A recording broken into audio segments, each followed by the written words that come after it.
Bonjour à tous, vous êtes sur la radio Fréquence Paris Pluriel, 106.3 en FM en région parisienne. L'émission c'est le JD Info, je suis Simplice Animaux. Comme vous le savez, chaque dimanche, John Dossavi est avec nous, Ava Paris, c'est Alain Mwaka. L'émission c'est le JD Info de 8h à 10h et c'est chaque dimanche. Alors pour ce jour, dans l'interview du dimanche, nous sommes dans une belle ville qui s'appelle la ville du Mans.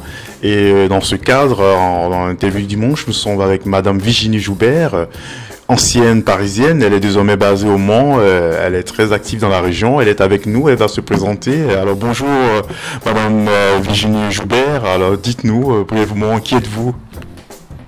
Bonjour Simplice. Je suis mancelle de naissance et j'ai vécu 10 ans sur Paris où j'ai travaillé dans l'hôtellerie de luxe et dans l'informatique. Et en 2008, on a décidé de venir s'installer sur le Mans avec nos 2 enfants qui rentraient au CP pour un changement de cap et adapter une vie plus sereine et plus adaptée à leur éducation. Alors, qu'est-ce qui a motivé votre départ de Paris ? En fait, on avait une structure avec 15 salariés. On était dans le secteur du 12e arrondissement à Paris, en face sur Couf. Et les changements de mutation et de consommation de nos clients ont fait qu'on a réfléchi sur un tournant aménagé. Donc les gens venaient de moins en moins sur Paris, commandaient de plus en plus en ligne. On avait une boutique en ligne et réparaient de plus en plus leur matériel seuls. Donc on a décidé d'ouvrir une annexe au départ en centre-ville du Mans pour y installer notre responsable technique et notre responsable commercial et diminuer nos effectifs de Paris. Et donc le monde, l'univers des ordinateurs et tout, c'est compliqué ou bien est-ce que c'est un peu plus facile ? Eh bien, 1 an après, on a décidé de faire une session de la Société de Paris à un de nos collègues parisiens qui était déjà installé avec une boutique plus petite et de se concentrer vraiment sur la ville du Mans parce qu'on a vu qu'il y avait un réel besoin et que la clientèle du Mans était une clientèle qu'on était en train de fidéliser et qu'on travaillait sur le qualitatif et non plus sur le quantitatif. Donc on a eu souhait de venir s'installer tous les deux également sur le Mans et de développer cette structure. Donc nous sommes arrivés en 2010, compléter l'équipe du Mans et faire toute la partie commerciale, fidélisation et du coup de monter un petit peu cette structure du Mans. Alors on va en profiter puisque vous êtes dans l'entretien de l'ordinateur et tout. Est-ce que vous pouvez donner quelques conseils à nos auditeurs ? Qu'est-ce qu'il faut faire pour que l'ordinateur, par exemple mon PC, dure longtemps avec moi, pour l'entretien, des petits conseils ? Alors en fait, beaucoup de gens sont équipés en informatique portable ou fixe, tablettes et téléphones. Et nous, notre particularité, c'est qu'on fait de la vente, mais on fait aussi beaucoup de prévention.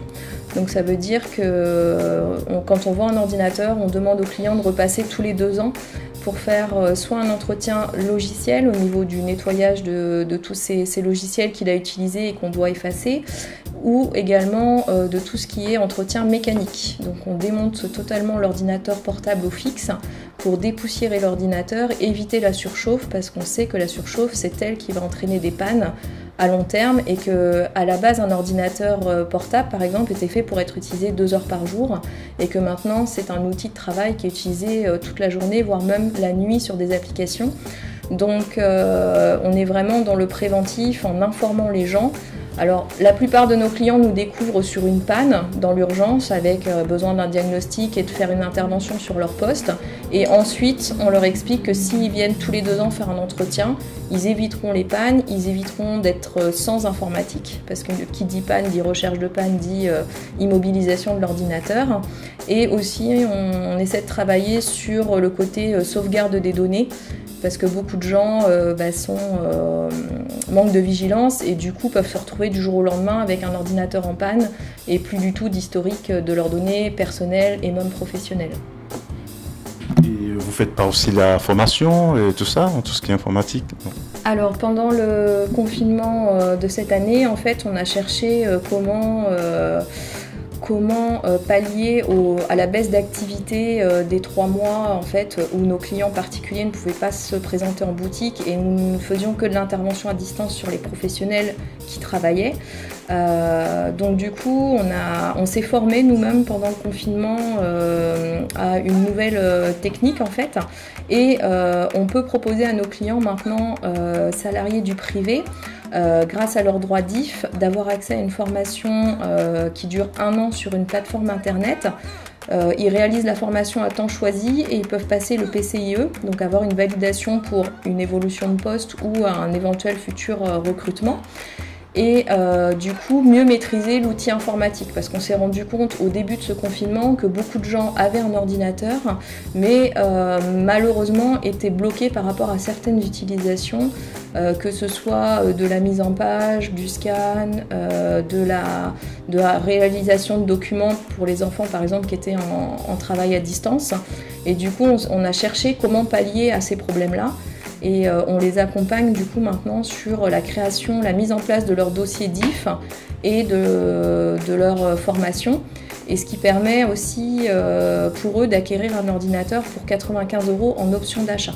Donc c'est un réel potentiel pour les gens avec toutes les difficultés financières qu'on peut avoir dans tous les cadres de vie cette année, de pouvoir aussi les rééquiper en matériel neuf pour développer leur utilisation informatique. Du coup, on peut dire que le secteur n'a pas été touché par l'épidémie de la Covid, non? Alors le secteur, il a été ralenti bien sûr comme bon nombre de secteurs sur la période du confinement. Nous, on a mis en place ce système de formation et ce système de prise à distance des PC. Donc on a payé en fait un logiciel assez cher pendant le confinement, mais pour pouvoir maintenant continuer de travailler avec. Par exemple, un client qui a juste une panne, mettre à jour un antivirus, un problème de webcam, ça lui évite d'avoir contact, de venir en boutique. On fixe un rendez-vous à distance, chose qu'on ne faisait pas avant, pour solutionner son problème. Donc du coup, le client, il est confortablement pris en charge à une heure qui l'arrange. Et nous, ça nous permet de ne pas perdre ce client qui pourrait peut-être chercher tout seul à réparer son ordinateur. Donc en fait, on a eu une baisse d'activité qui s'est transformée par une suractivité post-confinement. Et du coup, vous avez donc un personnel, non? Pour l'instant, on a 2 personnes en complément, mais sur les périodes de forte activité. Et malheureusement, avec l'actualité actuelle, on ne peut pas se permettre pour l'instant de reprendre quelqu'un en temps plein sur la structure, pour ne pas non plus mettre en péril. On est obligé de vérifier que ça va bien se stabiliser dans le temps. Mais on travaille aussi avec quelqu'un qui a sa structure et qui fait les interventions chez les clients particuliers et professionnels sur site. Donc nous, on est 2 personnes en boutique et il y a 2 personnes qui font que du déplacement sur site, mais qui sont totalement indépendantes de la boutique. Alors si vous devez faire une comparaison entre la vie sur Paris et la vie ici en province, bon, on peut dire province, c'est Paris, au Mans, alors qu'est-ce que, si vous devez faire une comparaison entre la vie d'hier et à aujourd'hui? On a gagné énormément en qualité de vie, en confort de vie, en coût de la vie, même si nos salaires étaient beaucoup plus conséquents en région parisienne et notre activité beaucoup plus intense, parce qu'on travaillait pratiquement 7 jours sur 7 sur cette propre activité. Du coup, on a gagné en temps de présence avec nos enfants, en qualité de l'alimentation, du sommeil, du stress. Parce qu'il faut savoir qu'avant, pour aller travailler, c'était minimum 1h30, même si on habitait à 7 minutes de notre lieu de travail. Donc du coup, on a gagné énormément en temps, rien qu'en qualité de temps. Et je crois que vous entreprenez aussi dans d'autres secteurs d'activité. Oui. Vous êtes purement dans les affaires, on peut dire. Est-ce que vous pouvez nous parler de ces autres activités où vous êtes aussi impliqué? En fait, comme j'étais dans l'hôtellerie et qu'on avait réussi à stabiliser la partie informatique, en 2015, on a choisi de se relancer sur une activité hôtelière. Donc on a créé une structure qui est de la location de tourisme de week-end, en meublé de tourisme. Et du coup, on a lancé cette activité en fin 2016 pour permettre aux gens de se réunir, soit sous forme de séminaires, de cousinades, de retrouvailles, dans un lieu qu'on voulait atypique, que les gens déconnectent avec toute la partie stress, tout ce qu'on a connu nous sur Paris. Et donc on a une clientèle qui n'est pas vraiment locale, qui est plutôt des départements alentours. Beaucoup de gens essaient de se réunir. L'espace s'appelle comment ? Alors le site s'appelle Cochrane, donc il y a un site internet Cochrane, et il est prévu et adapté pour réceptionner 30 personnes en couchage, en repas, et il y a une pièce détente pour pouvoir avoir une animation musicale le soir. Donc tout est déjà prévu sur place et les gens réservent en général du vendredi au dimanche. Et tout se passe bien en général là-bas ? Oui, en général tout se passe bien.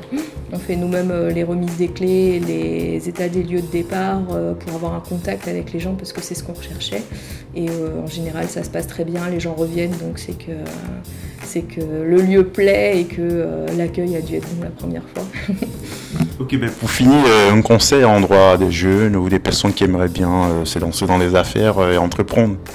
Eh bien, nous, il y a 2 ans, on avait déjà 2 activités. On a rencontré un couple des Deux-Sèvres qui avait loué notre location. Et en fait, ils nous ont dit qu'ils avaient une tierce activité. On a voulu en savoir un petit peu plus. Et donc, il y a 2 ans, on s'est lancé aussi dans l'aide et le partage en découvrant une centrale d'achat française. Et du coup, on travaille et on conseille ces produits-là à des gens de notre entourage. Et là, c'est plus dans le domaine de pouvoir offrir à nos enfants des études secondaires et aussi de les impliquer dans un domaine collaboratif. Donc on implique nos enfants à cette activité et du coup comme ils ont 17 et 18 ans, ils sont vraiment déjà impliqués à la façon d'entreprendre, à l'entrepreneuriat. Et on leur montre on ne peut pas avoir qu'une seule activité principale parce qu'avec malheureusement les effets comme on a eu de la pandémie, si on avait eu une seule activité de tourisme, à l'heure actuelle on aurait dû tout arrêter, alors que le fait d'avoir 3 activités, on a plus redoublé d'efforts sur la partie informatique et la partie centrale d'achat et du coup mine de rien on arrive à garder un équilibre même en étant entrepreneur. Alors donc parlons de la pandémie, un petit conseil et comment est-ce que vous voyez l'avenir, puis bon après ça on vous dira merci par rapport à la pandémie. Alors écoutez, nous on a été confrontés au contact client pendant cette pandémie. On a mis en place les gestes barrières dès le début du mois de mars. On a réaménagé notre commerce. On a expliqué aux gens. On a fait des rendez-vous de 15 minutes au lieu de faire des rendez-vous de 30 minutes ou 1 heure pour pouvoir recevoir un maximum de gens mais en se protégeant. Et en fait, la pandémie, elle va durer tant qu'on n'a pas de vaccin et que le virus se développe. Il faut, je pense, qu'on adapte nos façons de travailler par rapport à ce virus parce que l'économie ne peut pas s'arrêter du jour au lendemain. Il y a trop d'enjeux en soi. Donc, dès le début, on a mis des choses en place et on les fait respecter à nos enfants, à notre entourage pour pouvoir rester en bonne santé et on prend des compléments alimentaires pour remonter notre immunité et se construire malgré tout ça. Alors, merci beaucoup Madame Virginie Joubert et on espère vous retrouver une prochaine fois sur la radio Fréquence Paris Pluriel dans le JD Info avec Simplice Animaux, John, Ava Paris, Alain Boaka. JD Info c'est chaque dimanche sur le 106.3 FM en région parisienne. Alors est-ce que vous avez un petit dernier mot pour nos auditeurs et on vous dit merci d'être venu à notre micro. Voilà.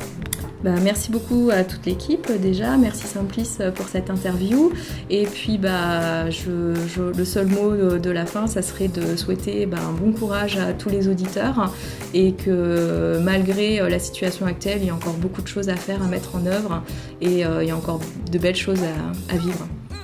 Merci et à très bientôt, au revoir.